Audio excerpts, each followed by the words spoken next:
नेपालको इतिहासमा जम्मा 12 जना शाही वंशी राजाहरू बनेका थिए। ती राजाहरू मध्ये कतिपयको अल्प आयुमै निधन भयो, कतिपयको हत्या भयो अनि कतिपयले सत्ता त्याग गरेर हिँडे। सामान्य प्रजाहरूको भन्दा नेपालका राजाहरूको उमेर एकदमै कम देखिएको छ।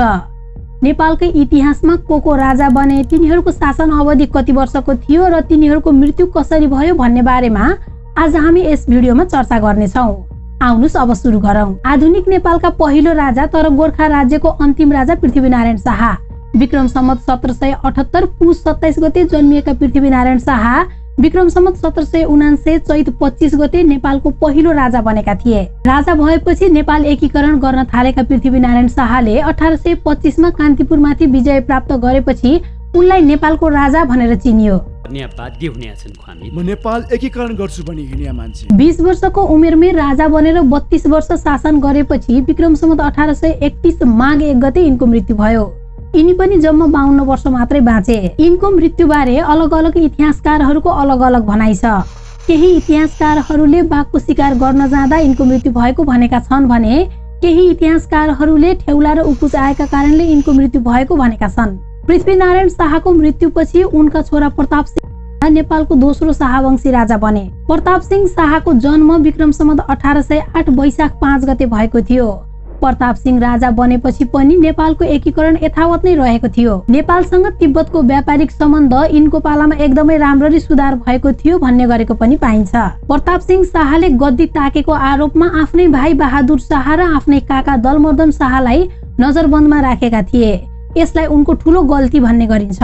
यिनको शासनकाल 2 वर्ष 3 महिना 9 दिन मात्रै थियो। रक्तस्रावका कारणले विक्रम सम्वत 1834 मङ्सिरमा यिनको मृत्यु भएको भन्ने गरिन्छ। यिनको पनि जम्मा 26 वर्षको मात्रै आयु थियो। प्रताप सिंह शाहको मृत्युपछि उनका छोरा रणबहादुर शाहलाई नेपालको तेस्रो शाही वंशी राजा बनाइयो। राजा बनेको बेलामा यिनको उमेर जम्मा 2.5 वर्ष मात्रै थियो। नेपालकै इतिहासमा सबैभन्दा बुद्धि नभएको राजा भनेर रणबहादुरलाई भन्ने गरिन्छ। यिनको शासनकालमा यिनका काका बहादुर शाहले नेपाल एकीकरण गरेर नेपालको सिमानालाई कुमाउ गढवाल हुँदै सत्तलपारीसम्म पुर्याएका थिए। विक्रम सम्वत 1832 जेठ 13 गते जन्मिएका रणबहादुर शाहले 21 वर्ष मात्रै नेपालमा राज शासन गरेका थिए। विक्रम सम्वत 1855 फागुन 26 गते राजसत्ता त्याग गरेर रणबहादुर जोगी बनेर हिँडेका थिए। विक्रम सम्वत 1863 वैशाख 24 गते रणबहादुरका भाइ शेरबहादुरले खुकुरी प्रहार गरेर उनको हत्या गरेका थिए। यिनी पनि जम्मा 29 वर्ष मात्रै बाँचे। यिनले सत्ता त्यागेपछि यिनका छोरा गिवार्ण युद्धम विक्रम शाहलाई नेपालको चौथो शाही वंशी राजा बनाइएको थियो। विक्रम सम्वत 1854 कार्तिक 6 गते जन्मिएका गिवार्ण युद्ध विक्रम शाह राजा बन्दाखेरि उनको उमेर 1.5 वर्ष पनि पुगेको थिएन। विक्रम सम्वत 1855 मा राजा बनेका गिवार्ण युद्ध विक्रम शाहले नेपालमा जम्मा 18 वर्ष मात्रै राज शासन गरे। यिनको शासनकालमा बच्चा राजा देखेर ब्रिटिसहरूले नेपालमा राज गर्ने ठूलो योजना बनाए। तर त्यति बेलाका मुख्तियार अहिलेको मन्त्री जस्तै भीमसेन थापाले नेपाललाई बचाए। यिनकै पालामा सुगौली सन्धि पनि भयो। गिवार्ण युद्ध विक्रम शाहको पनि 20 वर्षको उमेरमा विक्रम सम्वत 1873 मा विफरको कारणले निधन भयो। त्यसपछि यिनका छोरा राजेन्द्र विक्रम शाहलाई नेपालको 5औं शाही वंशी राजा बनाइयो। विक्रम सम्वत 1870 मा जन्मिएका राजेन्द्र विक्रम शाह 3 वर्षको उमेरमा विक्रम सम्वत 1873 मा नेपालको 5औं राजा बनेका थिए। यिनकै शासनकालमा षड्यन्त्रको कारणले भीमसेन थापा आत्महत्या गर्न बाध्य भए। यति बेला नै कोत पर्व, भण्डारखाल पर्व, अलौ पर्व जस्ता घटनाहरू भएका थिए र त्यसमा कैयौं नेपाली जनताहरूले ज्यान गुमाउन परेको थियो। त्यति बेला जङ्गबहादुर राणाको उदय भइसकेको थियो। राणाहरूको शासन यति चर्किसकेको थियो कि त्यति बेलाका राजा राजेन्द्र वीर विक्रम शाहलाई जेल पनि हालेका थिए। विक्रम सम्वत 1904 देखि बन्दी बनाइएका राजा राजेन्द्र वीर विक्रम शाहको विक्रम सम्वत 1938 मा हनुमान ढोका भित्रै बन्दी अवस्थामा नै मृत्यु भएको थियो। यिनलाई जेल हाल्ने बेलादेखि नै राणाहरूको शासन नेपालमा एकदमै फैलिएको थियो। यिनलाई जेल हालेपछि विक्रम सम्वत 1904 वैशाख 31 गते राजेन्द्र वीर विक्रम शाहका छोरा सुरेन्द्र वीर विक्रम शाहलाई जङ्गबहादुर राणाले नेपालको 6औं राजा बनाइदिए। विक्रम सम्वत 1883 असोज 20 गते जन्मिएका सुरेन्द्र वीर विक्रम शाहलाई नेपालको राजा बनाएपछि नेपालको राजा नमुनाका लागि मात्रै बनाइएको हो भन्न थाले। किनभने राजाले भन्दा बढी राणाहरूले शासन गर्ने गर्थे। यिनले राणा शासन र ब्रिटिसहरू विरुद्ध लडाई गर्ने ठूलो कोसिस गरे तर सफल पनि हुन सकेनन्। राणाहरूले यसरी आफूलाई दबाएर शासन गरेको देख्दा राणा विरुद्ध उनलाई आवाज उठाउन एकदमै मन थियो। तर आफ्ना बुबा भन्दा 2 महिना अगाडि विक्रम सम्वत 1938 मा सुरेन्द्र वीर विक्रम शाहको पनि मृत्यु भयो। सुरेन्द्रको मृत्यु भएपछि उनका छोरा त्रैलोक्य विक्रम शाह नेपालको 7औं राजा बन्नुपर्ने थियो। तर उनले पहिलेदेखि नै राणाहरू विरुद्ध आवाज उठाउँदै आएका हुनाले धीर शमशेरले उनलाई विष खुवाएर 30 वर्षको उमेरमा मारेको हो भन्ने अनुमान गरिएको छ। सुरेन्द्र विक्रम शाहका नाति अनि त्रैलोक्य विक्रम शाहका छोरा पृथ्वीवीर विक्रम शाह नेपालको 7औं शाहवंशी राजा बने। विक्रम सम्वत 1932 मा जन्मिएका पृथ्वीवीर विक्रम शाहलाई 6 वर्षको उमेरमा नेपालको 7औं राजा बनाइयो। यिनको शासनकालमा रणदीप सिंह, वीर शमशेर, देव शमशेर र चन्द्र शमशेर गरेर यी 4 जना राणाहरू पालै-पालो मन्त्री बनेका थिए। विक्रम सम्वत 1938 सालको पर्वमा यी बालक राजा पृथ्वीवीर विक्रम शाहको हत्या गरी यिनका मामा जगतजंग राणा श्री 3 महाराज र पदमजंग राणा प्रधान सेनापति हुने योजना थियो। तर त्यो योजना सफल भने भएन। पछि गएर यिनको मृत्यु विक्रम सम्वत 1968 मा चन्द्र शमशेरद्वारा मन्द विषको प्रयोग गरेर यिनको हत्या गरेको हो भन्ने अनुमान गरिन्छ।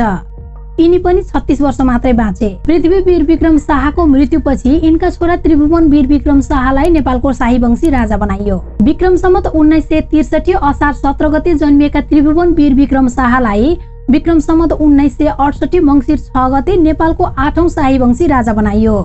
त्रिभुवन वीर विक्रम शाह राजा बन्दा जम्मा 5 वर्षका मात्रै थिए। त्यति बेलासम्म आइपुग्दा राणाहरूको शासन यति चर्किसकेको थियो कि नेपालमा राजालाई बन्दी जस्तै व्यवहार गरिन्थ्यो। यही कारणले त्रिभुवन वीर विक्रम शाहले पनि राणाहरूलाई हटाउन चाहन्थे र राणाहरू विरुद्ध आवाज उठाउनेलाई सहयोग गर्न थाले। यही सिलसिलामा आफ्नो ज्यान बचाउनका लागि भारतीय दूतावासमा गएर उनी शरणार्थी बनेर पनि बसे। त्रिभुवन भारतमा गएको बेलामा नेपालमा राणाहरूले भने ज्ञानेन्द्र वीर विक्रम शाहलाई राजा बनाइदिए। त्यसको 4 महिनापछि त्रिभुवन वीर विक्रम शाह नेपाल फर्किएर आफ्नो सत्ता सम्हाले अनि ज्ञानेन्द्र वीर विक्रम शाहलाई राजगद्दीबाट हटाइयो। विक्रम सम्वत 2011 फागुन 30 गते त्रिभुवन वीर विक्रम शाहको हृदयघातका कारणले मृत्यु भयो। त्रिभुवनको मृत्युपछि उनैका छोरा महेन्द्र वीर विक्रम शाहलाई नेपालको 9औं शाहीवंशी राजा बनाइयो। विक्रम सम्वत 1977 जेठ 20 मा जन्मिएका महेन्द्र वीर विक्रम शाह 2011 चैत 1 गतेदेखि राजगद्दीमा बसेका थिए। लगभग 17 वर्ष जति राज शासन गरेका महेन्द्र वीर विक्रम शाहको मृत्यु पनि रहस्यमय तरिकाले भएको भन्ने गरिन्छ। विक्रम सम्वत 2028 माघ 17 गते चितवनको दियालो बंगलामा उनको मृत्यु भएको थियो। राजा महेन्द्रले पहिलेदेखि नै भारतको विरोध गर्ने गर्थे। उनलाई भारत विरोधी राजा भनेर चिन्ने गरिन्थ्यो। उनको अन्तिम समयमा उपचार गर्नका लागि पनि भारतबाटै डाक्टर आएका थिए। उपचार गर्दा गर्दै उनको मृत्यु भएका कारणले यिनको मृत्युलाई रहस्यमय हो भन्ने गरिन्छ। राजा महेन्द्रको मृत्यु भएपछि उनका छोरा वीरेन्द्र वीर विक्रम शाह नेपालको 10औं शाहीवंशी राजा बनेका थिए। विक्रम सम्वत 2002 साल पौष 14 गते जन्मिएका वीरेन्द्र वीर विक्रम शाह विक्रम सम्वत 2028 सालमा 26 वर्षको उमेरमा नेपालको 10औं राजा बनेका थिए। उनलाई नेपालका राजाहरू मध्येकै भलाद्मी, दयालु र शान्त स्वभावका राजा भनेर चिन्ने गरिन्छ। विक्रम सम्वत 2058 साल जेठ 19 गते दरबार हत्याकाण्डमा उनको मृत्यु भयो। यिनी पनि जम्मा 56 वर्ष मात्रै बाँचे।